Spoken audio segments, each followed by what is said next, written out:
ये tax collection ज़ाहिर है कि किसी भी मुल्क के लिए रीढ़ की हड्डी की हैसियत रखता है। जितनी ज़्यादा टैक्स कलेक्शन होती है, हुकूमत के लिए तरक्याती और तामीरी मनसूबों पर अमल करना उतना ही आसान हो जाता है।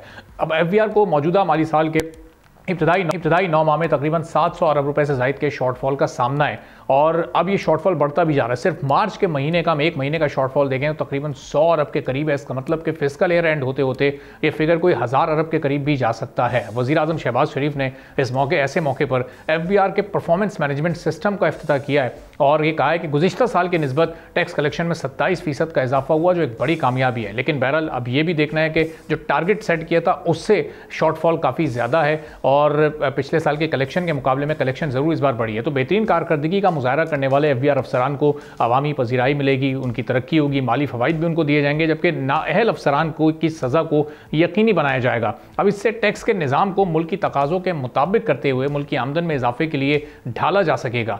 वज़ीर आज़म ने टैक्स सिस्टम, कस्टम और सेल्स टैक्स समेत मुख्तलिफ प्लेटफॉर्म्स में ज़ेरे इल्तवा अरबों रुपए मालियत के टैक्स के मुकदमात निपटाने के अमल की रफ्तार तेज़ करने की ज़रूरत पर भी जोर दिया है और सार्फिन की सहूलत और टैक्स बढ़ाने के लिए फेडरल बोर्ड ऑफ रेवेन्यू ने मार्च 2025 के लिए सेल्स टैक्स और फेडरल एक्साइज रिटर्न जमा कराने की तारीख में अब 25 अप्रैल 2025 तक की तौसी कर दी है। तो अब ये देखना है कि ये सिस्टम अब किस तरह से काम करेगा, कैसे ये तयन होगा कि किसकी कारकर्दगी बेहतर है, तो तमाम फ़वाइद दिए जाएँ। किसकी कारकर्दगी में नाअहली सामने आती है तो उसको उसकी सज़ा का तयन किस तरह से किया जाएगा।